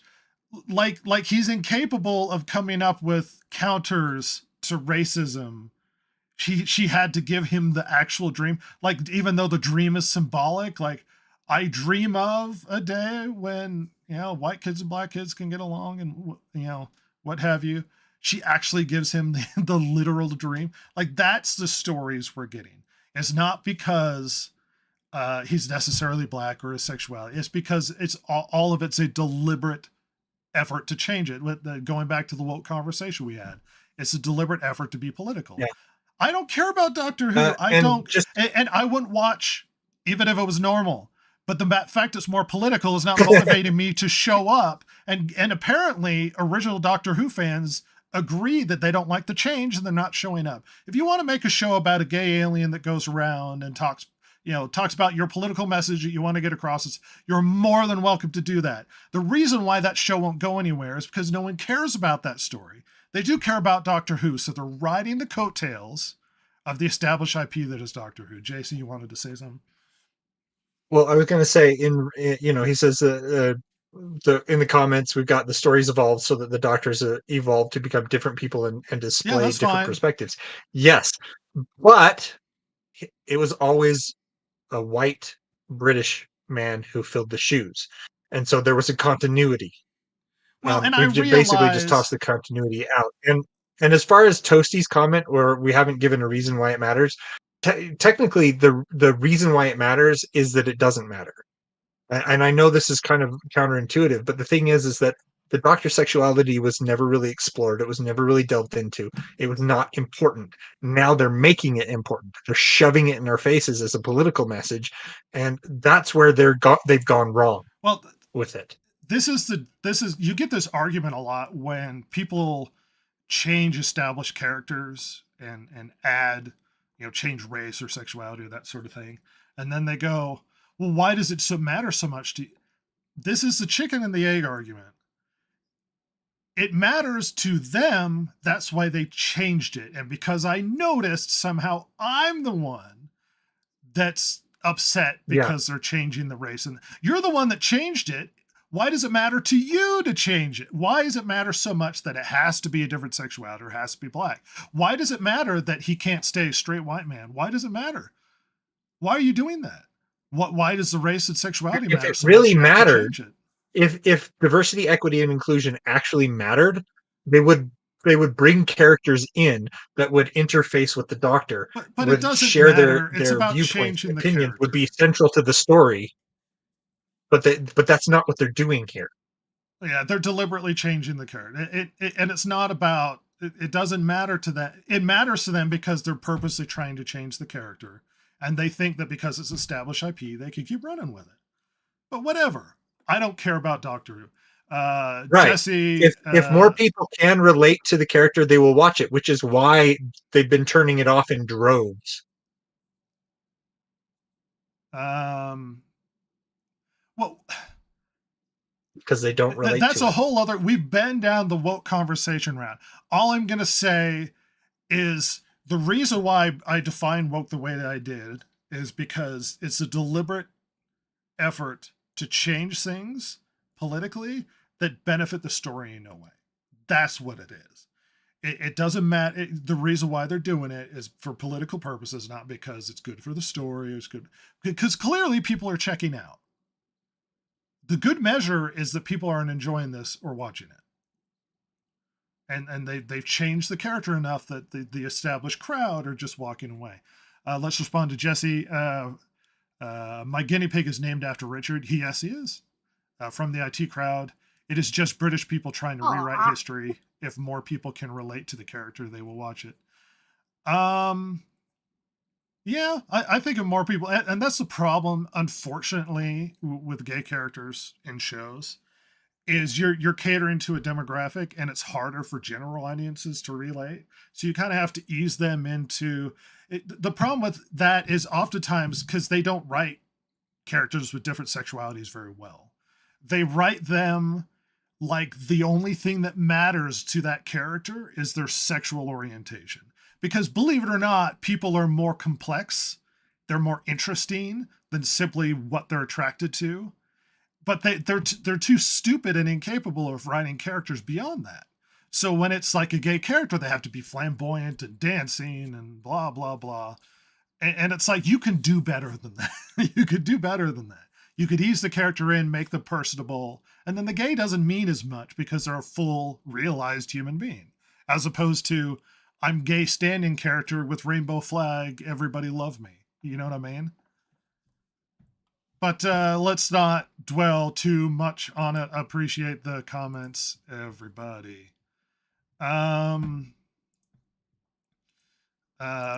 Doctor Who has been branded as woke and unwatchable as TV ratings plummet following the return to screens. And this has been the big drama, is despite the fact that they changed it up and they like the direction they're going, apparently audiences aren't following along with them, which is the more important measure when it comes to a story like this. And after telling everybody, hey, get off your computer, go out and touch grass, Shudigatwa says that he feels sad that people aren't watching it. First he tells you, don't watch it. If you don't like it, don't watch it. We don't need you. And then he's like, I'm sad that people aren't watching it. Maybe don't ask people to not watch your show. Like, how is this my fault? I'm not required to consume your content. You have to sell me a product that's interesting that, you know, motivates me to come out. And oh Lord. And we're shooting through stories because we don't want to dwell too much. The Jinx character in the big musical number, who's a drag queen, queer character. I don't care. Anyway, this individual said, if they don't watch it, then who needs them? You do. You need the show doesn't exist solely for you to express your artistic efforts or for you to push out your political agenda. You need people to watch because money. You need the people to watch this show. I don't know. What a stupid take. And you need them. Jason, you agree? Jason's not here with us anymore. Apparently he died. Yeah, no Jason. Oh no. Silver, what do you think about the whole drama? People care about Doctor Who, they don't care about Doctor Who. I really haven't Can you hear watched me a lot now? of Doctor Who, so Oh, there I Jason know is. next to nothing about it. But from what I understand is that the Doctor's like an alien who can shapeshift, right? He becomes a different Doctor pretty much every season. When he dies, Right. not in every season. So sometimes one Doctor will Okay. last multiple seasons. Yeah. All right, so, but he pretty much even through changing every, into different actors, he still have the same personality, right? No, the personality is a little bit different every time. Really? Okay. So But changes they are sort possible. of, Like of all There are the certain core IPs to race characteristics, swap, like this is the one. yeah. The thing is that like I said, there's certain core characteristics. The Doctor is always a heroic figure. He's always trying to help people, so those aspects never change. But he will have one guy will be slightly more serious in the role, and another guy will take more of a jokester, prankster kind of role in the character. Uh, uh, so there is a little bit of personality changes that occur between actors, but there are, like I said, there's certain core elements that stay the same pretty much. okay, so pretty much throughout all the Doctors, you can say, like, he still feels like the character, the Doctor, that you relate with throughout the whole thing, right? Yeah. So, with this new one, is he, like, dramatically different? Yes. From, like, the core personality characteristics? Yes, very much so. Okay, because that's what I was thinking, because I was like, because there's no problem with him being black or gay or anything, but No, I never think has it's been. mainly the fact that he feels different than the Doctor. Yeah, it No. does seem like Yeah, the he same doesn't feel person. like the same character anymore. He doesn't feel like the Doctor, he feels like an entirely new guy. Yeah, it feels like an entirely new show where they have the same words, but they now Yeah, that's what I was thinking it's that like was going on. it's like one of those Indian knockoffs, like where they did the Batman. Yeah. That's kind of what it feels like now. This is turning into the Doctor Who podcast. I'm going to respond to Jesse comments. Character is evolving, so it shouldn't be a big deal that he is gay because it is a minor character change. Yeah, why is it a big deal that he has to be gay? That's a good question. Why are you changing it? Because if it's not a big deal if he is gay, why is it a big deal that he has to be changed to be gay? Because clearly the audience isn't responding. Toasty says, in what way does he not feel the same? Is he not a heroic figure? Not having watched it, but having heard like people elaborate on the show, he is not. He runs away multiple times in the new show. He literally just bails. He from what I understand, he is not as heroic. He doesn't feel like the same character. But it's hard for us to comment, I think, directly on that because we aren't watching it. I don't watch Doctor Who, and Jason checked out a long time ago. But we are just commenting on the drama. Jesse, stop sending me tree emojis. Good Lord, woman. Brah. What do you mean, brah? So I always hate this. Why do you care if he changes? Why do you care? Because clearly you changed. Well, not you directly, but it's like why is it so big a deal that the character has to be a different race and a different sexual orientation? Don't use because you're caring. Why is that big a deal? It was already a big deal because you made it a thing. And guess what? They could change it. They could change it. They could change I mowed the lawn today I was outside for like 2-3 hours, Jesse. Don't give me the touch trees. They could change it. Just audiences aren't checking in. So you can argue till you're blue in the face, but if the audience hates the changes, then they're bailing on the show. It's not doing well. And that's not my commentary. That's just what's happening. Jason bailed a long time ago because they were changing to Doctor Who, and he was a big fan. Yep, It's like, do it. Until that point, I had watched every single episode from William Hartnell, who was the first Doctor back in like the black and white era of television, up until Peter Capaldi. And when I found out that they were making those changes and introducing Jodie Whittaker as the new Doctor, I'm like, oh, this is going in a direction I don't like. So I'm checking out. I'm done with Doctor Who. Look at it this way. Make a character who's gay and black and is an alien and he goes around and does stuff and call it something different. Oh, is it not going to do well because no one's going to care about that story? Oh, interesting. So why are you doing it to Doctor Who? Oh, because we have the name brand and we could force the politics into that, because if we just did it separately, no one would care. But because now that we have a hold of Doctor Who, that's why we care. Because they're gonna change it. And look, nerds care and are passionate about the things they love. I don't blame them. That's what this podcast is about. We're passionate about the things we love. And when they change it and when they do stuff to the stories that we're not a fan of, then we stop buying it and stop checking it. Like, comic books have been declining for years. Every year, the sales are so bad in comics, people are predicting that the Marvel might go under. People are checking out of this type of content. And it's like, it's not because they're rejecting so-called gay characters or DEI characters. Gay characters existed in Marvel for decades. It's the fact that everything's now moved in that direction, that there's a deliberate political effort to insert messaging into all of the content. And people are just deciding they don't want it. Whereas before, if you had a gay superhero, then it's like, I could choose or not choose to read that comic. And this is happening with movies. Right. People are checking out of movies, and this is happening all over the place when it comes to media. It's just, it's what's happening. And you can lament it because you want more of that sort of content if that's what you want. But the general audience doesn't. No, not even a little bit. Jesse says that women are scary.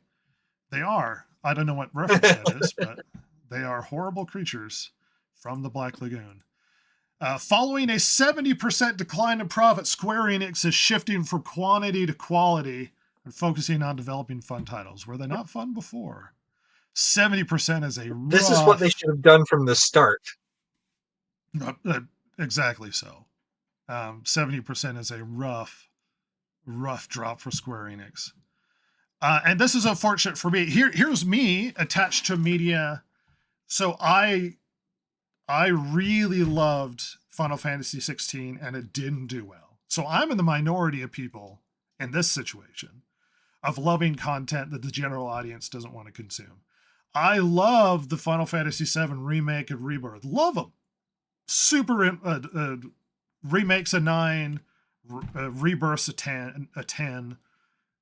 Loved 16. I'm all on board because I'm into these sorts of games, but they're apparently not selling as well. Am I going to lament it? Sure, I wish I have more of these, but it's not up to me what Square Enix gets to do or not do. It's what they produce. So I think it's unfortunate. I don't know. I haven't gone over their books, and I don't know where all of their money's sinking out of. I would hope that content I like would do well, but in this case, content I like is not doing well. So we'll see where Square Enix does. I mean, I wouldn't be opposed to them uniting behind most of their efforts being into their big releases like Final Fantasy, as opposed to a lot of spread out. But we'll see where that goes in the future. Unfortunate news for Square Enix.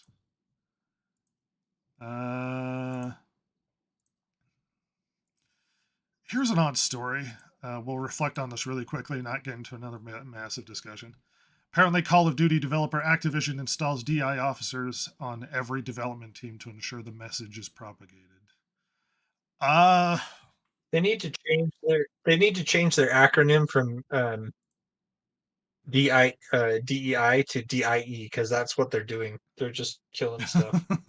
I mean, you're not wrong. And DEI is not a guaranteed measure of success, is the problem. Simply putting DI officers into every element of this game does not guarantee you success, and in fact, it's become somewhat a negative in the gaming space. So you're welcome to do that. You're welcome to push your message, but it's not gonna. That's not a guarantee of success, and clearly, it has been doing well. Sorry, Jason. I was gonna say it's almost at this point a death sentence. Yeah. That's why we need to change it to DI instead of DEI. I see what you did there. That's clever. No, I did just to stop ad blocker. No. I'm not giving you money, Forbes. Apparently, Willow's budget ballooned $150 million before the Disney axed the show. Good Lord. I mean, most of Disney Plus shows have been absurd budgets, but $156.8 million is a massive amount. And here's the funny thing. Another show. I love the original Willow. Love the original Willow. I can quote Willow was lines. awesome. I could quote lines from the original Willow. I stole the baby. Yeah. I stole the baby while he was taking a pee-pee. Warwick Davis, great actor. He's been involved in some of the biggest franchises, period. Yeah, the movie just ate it. Apparently, he's a pretty good cook. It's weird. I don't know why that's weird, but yeah, good for him. Yeah, I lamented the word coming out that it wasn't good, and then it got fully pulled. But good Lord, $150 million budget. Do you remember Phoebe Waller-Bridge, who was famous for writing on this one show, and then she got involved? She was a participant writer in the last James Bond that everybody didn't like, where James Bond died and was replaced by a black woman. Obvious reasons. Yeah. And then she replaces Harrison Ford in the new Indiana Jones movie, and everybody hated that because it lost absurd amounts of money. So after her massive failures, she is the right person to be the head writer for the new Tomb Raider series. Well, I was thinking about this, and I thought, well, she's a girl boss, and Lara Croft is a girl boss. Maybe this could work. I don't think it will, because instead of actually writing a good movie, she'll write a girl boss movie. Yeah, she's no longer Tomb Raider, if you remember, stealing indigenous pieces of work or something. Oh yeah. Yeah, I think it's dead on arrival is the problem.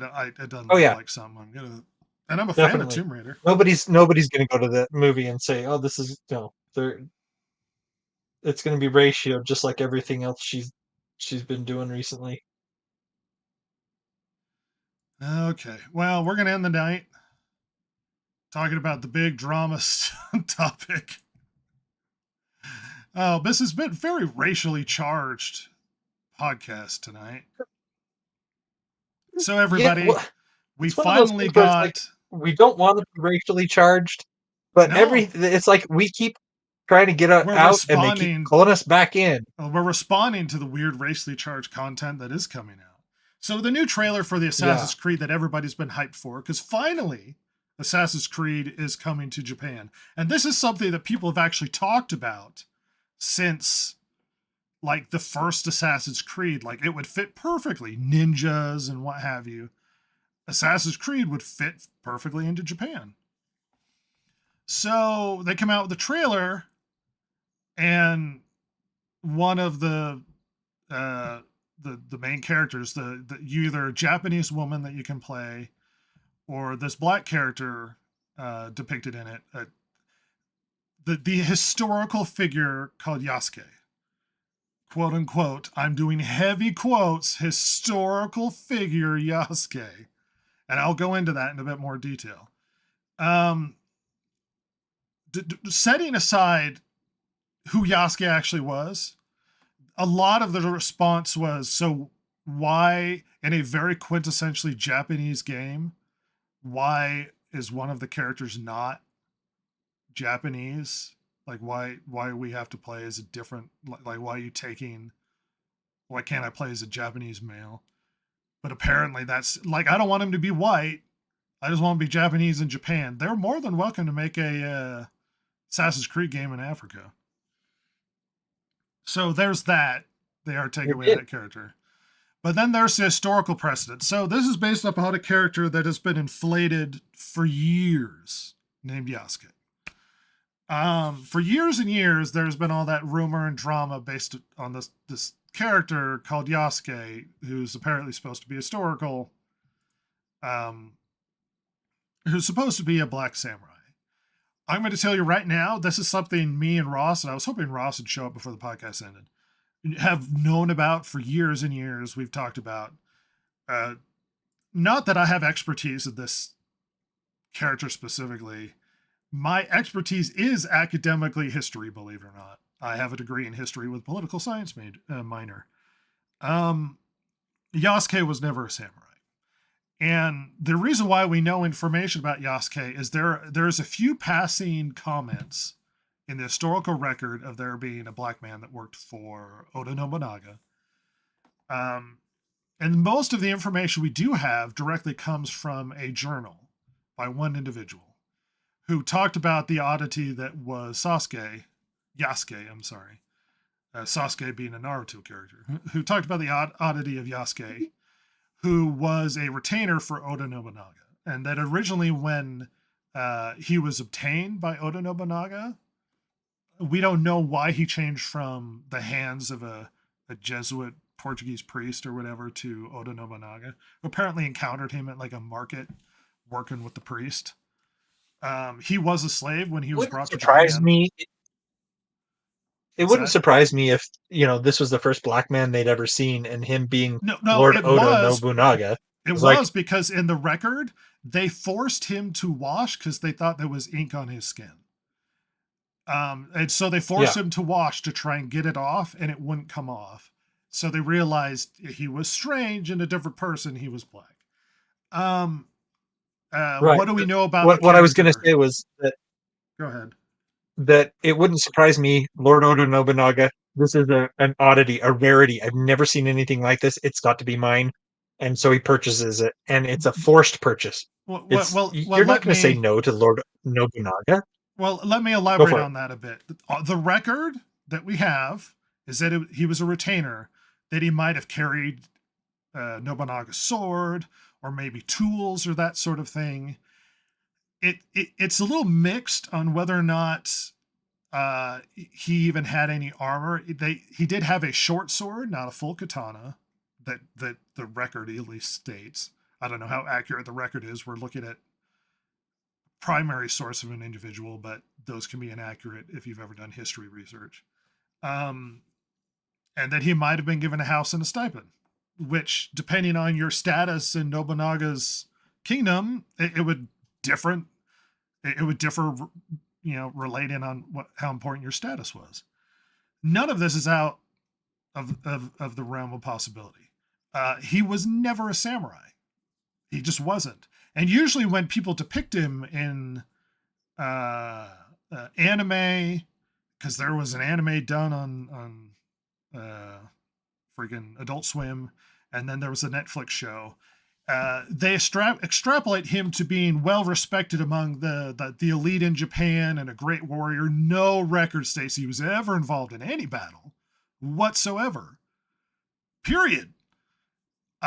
It's mixed on whether or not he even had or wore armor. He might have. But he wasn't a samurai, nor is there any evidence he fought in any battles. Nor was he considered to be hugely well respected in any way. And when Nobunaga, let's remember this, Nobunaga was not a great guy. And when Nobunaga was betrayed and killed, and the sort of the civil war got sparked up again, Yasuke surrendered himself, and it seems like he was likely given back to the Portuguese priests. So probably went back to being a slave, and then that's all the record we have.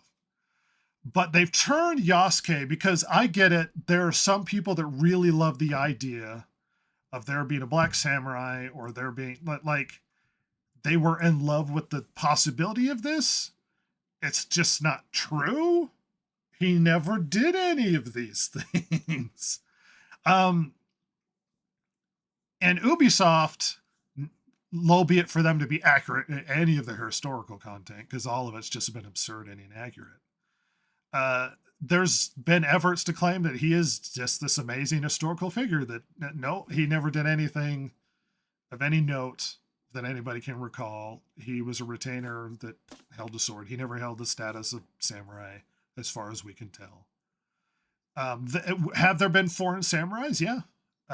Weirdly, there was a British samurai during the era of Saigo and the rebellion surrounding it. Basically, the Last Samurai story. Instead, Right. Tom Cruise would be a British man instead of an American. But he did apparently hold the status of samurai. But it's like, it's not that big a deal. If they're going to tell a Japanese story, I prefer the character reflect the culture that it's in. Yasuke did none of these things. He wasn't an amazing samurai in any respect. And how are you supposed to be a ninja, which he wasn't, and sneaking stealthy stab people when he's this giant black man walking around Japan? Apparently he was like 6'2". He was a pretty big guy compared to the Japanese. So yes, this is the drama. Like I said, it He makes isn't more real. sense if he was an oddity that Oda Nobunaga wanted. The record says he probably was sense. kept around as sort of a sideshow. It's like, look at this strange more man. of a jester rather than anything else. Yeah, well, not I so have much this that they had him black do, guy. Well, it's not so much they had him do dances and stuff, but it's like you go to his court and it's like, look at this strange man from a foreign land. It's more of a, which is attractive. And Oda Nobunaga was kind of a dick. I'm going to be honest. He wasn't a great guy. So attaching Yasuke to one of the more villains of history with Oda Nobunaga, despite the fact that, he was one of the most powerful in United Japan and blah, blah, blah. He was kind of a dick. I'm going to be honest. Yeah, you don't get the reputation of being a demon if you were a nice guy. And if you've ever played like any games that were set in the shogunate era and stuff, you're going to find that pretty much everybody thought he was a demon. Yes. He's depicted as a demon in Japanese lore often. He's also been depicted as like this great, brilliant man. It depends on which accounts you look at when it comes to Oda Nobunaga. With some of the classic Japanese games have him as this demon head that floats around and kills you. The Revenge of Nobunaga. What was that one? There was a game it had tank controls. You were a samurai. There was also a ninja. But it was somewhat difficult to control the characters and stuff. But the main bad guy. What was that? Oh, tank controls? I don't know. Onimusha? Yeah, Onimusha. That's the one. He was the bad guy in Onimusha. Yeah, that makes sense. Let's see. Tosi has something to say. They have made one in Africa. Well, the problem with saying Africa is it's always implied that it's Black Africa or Sub-Saharan Africa. Right. They did make one in Africa. It's called Assassin's Creed Origin, and it's in Egypt, mostly with It was really Arab good. Egyptians who were kind of racially Sumerian, Syrian sort of thing. Origins is really good. They did make one in Africa. I'm talking Africa, Black Africa. They're more than welcome to make that game. Yeah. But instead, I find I understand Tosi's comment here. Assassin's Creed isn't a historically accurate game. That's true. That's a bad excuse for basically rewriting history. Battlefield 5 was an historically accurate game, but they did take historical battles and change it from a group of British and Norwegian commandos to 2 white women who destroyed the German efforts to create an atomic bomb. They did rewrite that history, or perhaps in Battlefield 5, they did rewrite the moment where an entire platoon, or I think it was division level maybe, of black men that served in the African corps with France attacked a installation, which didn't happen. So it's now taking credit historically for things that didn't happen. And I get really annoyed. Look, I'm willing to wave off historical inaccuracies in certain things. But when you rewrite actual events and then give credit to other people that weren't there, that's when I get pissed off. That's why I hated Battlefield 5. And that's why I hate a lot of content. Assassin's Creed's not historical. Yasuke isn't also historical either. He didn't do any of these things. I don't care if there's a black protagonist. He was never a samurai, and they're claiming historical record to justify this. This is essentially what's happening, and it's just never happened. It's not true. So now we start to ask questions. Well, and the reason why this is being brought up is because of the massive drama and backlash. Obviously, you're going to have races that come out, oh, boo, black man or something. I haven't really seen that directly, but I'm sure they're out there. Well, what was the response? Ubisoft's stock plummeted 15% after the trailer reveal, and the company failed to meet expectations. So apparently the response isn't heavily positive on the direction of Ubisoft at the moment. And the audience hasn't responded very well. And believe it or not, on YouTube, it's been what would you call The it? ratio was Ratio. amazing. It's amazing. The negative response is huge.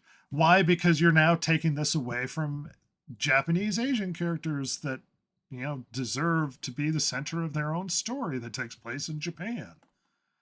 This is the problem with DEI. It's inserting characters in there for political reasons, not because they have any reason to be there whatsoever. In fact, Yasuke's life was much less epic and probably a lot more insulting because he was probably kept as an oddity more than anything. Yeah. The thing is that you could totally, if you want Yasuke in your video game, go for it. Just make a game character. about him. He gives you even though it's going to be inaccurate and you're going to have him do things that he never did, but do that. But it's also more insulting because they're taking it away from a character that probably should be there in their own game. Well, I can you would be imagine shocked the if backlash Japan would have happened if they gets really insulted by that. I mean, the backlash is already bad. Yes, it is. But if they put a white character in instead of a black character, yeah, he shouldn't. They would be have there been either. white. There would have been screaming about whitewashing. Yeah, he shouldn't be there either. Basically, they're just blackwashing. I really like Neo. I was confused. Well, it's a Japanese game, so they can do what they want. But I was really confused why the main character in Neo was white. I was like, why is a white guy in samurai armor? Anyway, he should reflect the culture he's in, and they shouldn't rewrite history and inflate. And this is just another thing. Like, I don't blame the black nerds out there wanting to have a cool samurai character that was black. It isn't true. But you have cool heroes. You have historical warriors that did awesome, badass things. You don't need to take it from other cultures. And you don't need to have it from cultures that they're considered cool. Like, make a cool African warrior that's really cool. Make that guy. I'll be there. I'll show up for it because I'm interested in African history as well as Japanese history. But I digress. They could make a game on. You ever heard of Bass Reeves? Remind Remind me. Sounds familiar, but I can't. He was this awesome guy back, I don't know if it was like 1800s, 1700s, but he was black. He became a sheriff in Oh, I have heard of like Bass old Reeves. America. He was awesome. Well, was he the one that was also a bounty hunter? Yes. Yes. I want That a guy was game about that awesome. guy. I really do. Not That would be only did he always get his man sort of thing, he always hunted down his bounties, but he even had to hunt down, I think, his own father at one point for a bounty. Oh my gosh, I didn't hear that. Yeah. Yeah, and there's had to some take him crazy in. stories of how no matter like what dangerous situation he was in, he's never gotten shot, but he's had like his hat shot off and his belt shot off. Yeah, I've heard of Bass Reeves. He's a And he used to baller. go undercover to catch guys. Man, that would be a cool game based on Bass Reeves. Do that. Well, there was a rumor for a See, long there's time plenty that of characters out there that are awesome that you could make games on that doesn't involve stepping on other cultures' toes. there are 3 characters in the American Revolution I can quote off the top of my head that are black characters that would be amazing depictions in the American Revolution. Paul Revere, when he went out riding that night to go warn people, he went one direction. I think he went south. Another guy went north, which nobody brings up, and he happened to be a black man who reached more people and went farther than Paul Revere did. But nobody brings up him. There was a famous black preacher in, it was in New England somewhere, who was a massive figure in the American Revolution, who spoke out against what the British had been doing as a uniting. He was a black pastor in a very wide area. The right-hand man of George Washington was a black man. He's actually in the painting depicting crossing the Delaware. His back is turned to you, and he's got a hat on, and he's also, but he's actually then there are black heroes in American history. There are black heroes all over the place. Why do you have to insert a character who didn't do any of these things in this moment to replace other characters that should be like, why are we doing this? You know what I'm unhappy about? We should get a movie about the Harlem Hellfighters, who have an amazing story, amazing war fighters for America in World War I, who held off a German attack. The Harlem Hellfighters are baller guys who are American heroes and should be recognized as such. There are stories for black characters, and not just black characters, Asian and Native American. Like, you don't have to take from other people to put something like this in. You can make stories that are great on their own, and then you don't have to replace historical figures in the process. Like somehow you're getting credit by stealing the record of other people, the accounts of other people. And obviously, once again, what Toasty said earlier is these events don't even happen anyway. They're not real. Like no one, the Assassin's Creed group isn't real, but it would be nice to have the culture reflected in the people that lived it. But whatever. I understand the drama is what it is. I'm just not going to buy it and then move on. But apparently the internet's freaking out right now. Go ahead, Jason. Yeah. I would love to see them do some stuff on Anansi.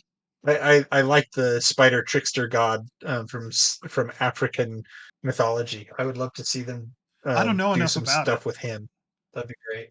But there are really interesting stories in African culture and stuff. Before we get out of here, let's reflect on common. I don't know why I opened that window. Let's see, Toasty. Assassin's Creed isn't about a historical accurate game anyway. The game is about Yasuke, okay? And I'm not sure why we care that this specific character in this Assassin's Creed game needs to have existed when the others depict historical figures. I can't talk. The samurai culture is depicted, then it should satisfy that criticism. Except for the fact that you're deliberately changing race when there's no justification for it. And Yasuke, you can't have it both ways. You can't have this is accurately depicting samurai culture, and also it's not real, so you shouldn't care. The samurai culture very rarely would have elevated somebody outside of their culture to the position of samurai. It's kind of a nobility status. And look, it's clearly I care because history means something to me, and it annoys me that everybody sees this as a deliberate political effort, much like the Doctor Who thing, to change the race of a character deliberately to push diversity because diversity is good. Like it just equals good. The justification is a folklore character of black samurai, but that's not what they're justifying. They're justifying as an accurate historical figure. They're not saying it's a folklore character. They're saying this is a historical figure in Japanese history. There's no folklore about this there, Toasty. They're claiming it's justified based upon the history. And if they were justifying it based upon folklore, it would also be weird because then it's like, why are you just inserting a character in a place they shouldn't be? And here's the thing: if you like the change, then buy the game. You're more than welcome to. It seems like the audience doesn't want to. So we'll see how it goes. It's inserting politics to get clickbaity articles, to get drama, to try and get attention, so that people buy it. That's why. If we're really interested in diversity, equity, and inclusion, then where's the white guy? Where's the Spanish guy? Where's the Norwegian? Where's the Australian? Where's the Aborigine? Where's the? Well, I always like these arguments. I always like these arguments when they do it. It's like, I will buy. Why is it that big a deal? They could change characters, whatever. I will buy that the second they make a story about an African gods and stuff, and just one of them happens to be white. Because until they change race the other direction, it's only political and it's only intent to go on, and it's just to replace, and until they make an African god just a white guy, just the awkward, pale, like Irishman or something. Because until that happens, then it's like there actually is a white African god. He doesn't look like Europeans. He looks like Africans, but albino. Right. So he's not white, he's albino. Right. So never mind that. Same deal as like if they made another Assassin's Creed game, but based it in, let's say, India or something. Which could turn out to be a really interesting story. But instead of having the main guy in it from India be Indian, if he's just like a white guy, that's gonna be weird. Well, especially when the Indians I don't want to play a white guy in India. The Indians would likely be fighting British soldiers in that scenario. So it would be weird. It would be like a white savior complex where the white guy's trying to save the Indians from white people. Yeah, or take that scenario into. It kind of depends on when they African game. Yeah. When they set it. Setting. If they set it during the British Raj, it would, it would make sense if there were white people in it. But if they set it, well, yeah, but the bad guys, before. I mean, if the British are the bad guys, then you can't have a British guy running around killing all the British. You have the assassin has to be an Indian guy. He would have to be, yes. But yeah, because it would be weird. Because it would be inaccurate. And then you can have all the mysticism and weird stuff. But how about we honor the culture that we're making the game? Can you imagine if they set Assassin's Creed during the British Raj and made the guy British and had him running around assassinating the Indians? What else? To uphold the British Raj. That's more of a. I mean, that would be accurate. Thing in context of the but that would be a terrible game. No, I wouldn't be a fan of it. Did you hear about that game? In all the other Assassin's Creed games, like the ones that are set in England, the characters are British. The one set during the Revolution, he's French. Yeah. But the one set in Japan, he's not Japanese. No, the one set in Italy is Italian. The one set in Egypt, he's Egyptian. And the one set in the Middle East, he's Arab. But the one set in Japan, he's a black man.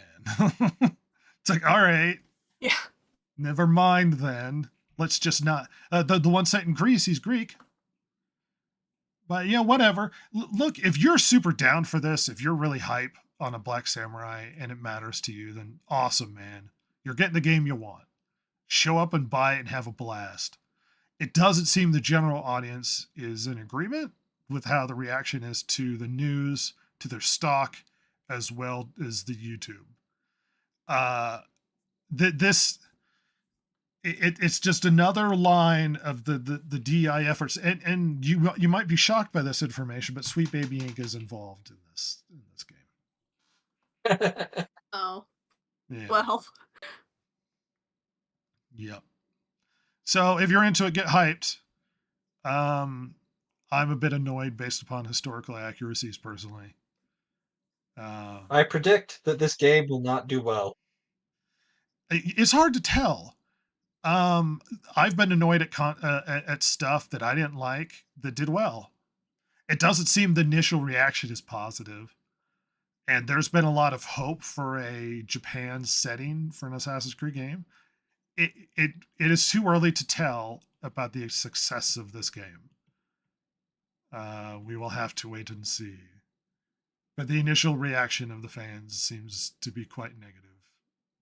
Once again, to comment on the stock that dropped 15%, which is a little disingenuous because it also had bad, like less than positive earnings, but it didn't. The trailer post didn't help. This didn't help. Well, we're super psyched that everybody came to join us.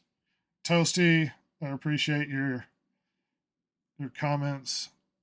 Jesse probably fell apart because she's an alcoholic. I appreciate Jesse's bullying of Rhett. Oh, shut it. You do realize all of my wrath is going to be directed at you instead. I'm going to give you a complex. No. Okay.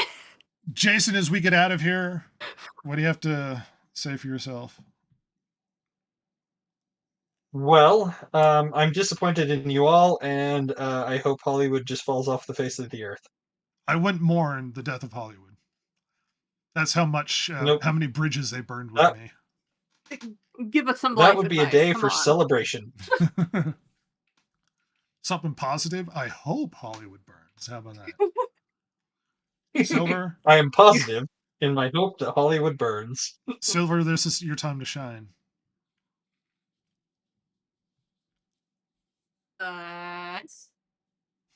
Okay.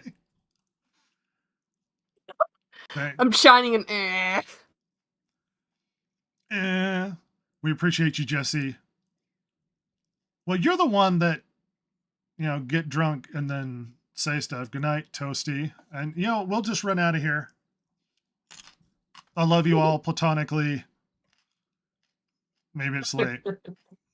But goodbye, everybody. Your comment confuses me.